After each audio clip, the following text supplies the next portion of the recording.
Le livre des Proverbes, chapitre 25. Voici encore des proverbes de Salomon, rassemblés par l'entourage d'Ézéchias, le roi de Juda.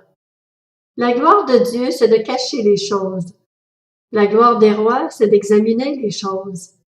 Le ciel dans sa hauteur, la terre dans sa profondeur et le cœur des rois sont impénétrables.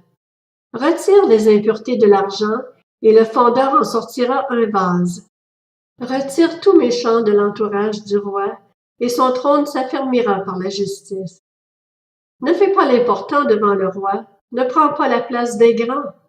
En effet, il vaut mieux qu'on te dise « monte ici » et qu'on n'ait pas à t'abaisser devant le prince après que tes yeux l'ont vu. Ne sois pas pressé de t'engager dans un procès, de peur qu'à la fin tu ne saches que faire lorsque ton prochain te confondra. Défends ta cause contre ton prochain, mais ne révèle pas le secret d'un autre. En l'apprenant, il te couvrirait de honte et ta mauvaise réputation ne s'effacerait pas. Des pommes en or décorées d'argent, voilà ce que sont des paroles dites à propos. Un anneau en or, un collier en or fin, voilà ce que le reproche d'un sage pour l'oreille qui s'est écoutée. L'effet rafraîchissant de la neige un jour de moisson, voilà l'effet d'un messager fidèle pour celui qui l'envoie. Il réconforte son maître.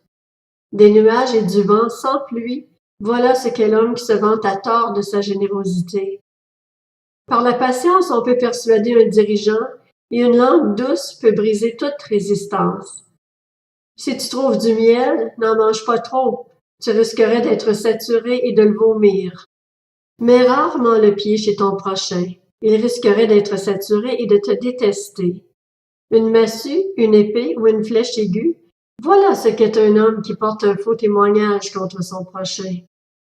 Une dent prête à se casser et un pied branlant, voilà ce qu'est, le jour de la détresse, la confiance placée dans un traître.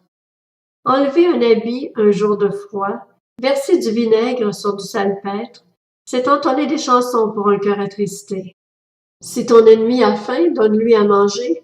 S'il a soif, donne-lui à boire, car ce sont des charbons ardents que tu amasses sur sa tête, et l'Éternel te récompensera.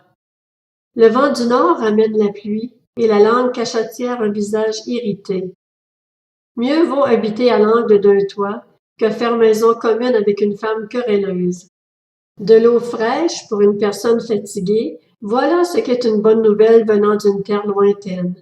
Une fontaine trouble, une source polluée, voilà ce qu'est un juste qui tremble devant le méchant. Il n'est pas bon de manger trop de miel, mais rechercher la gloire des autres est un honneur. Une ville démantelée, sans murailles, voilà ce qu'est l'homme qui n'est pas maître de lui-même.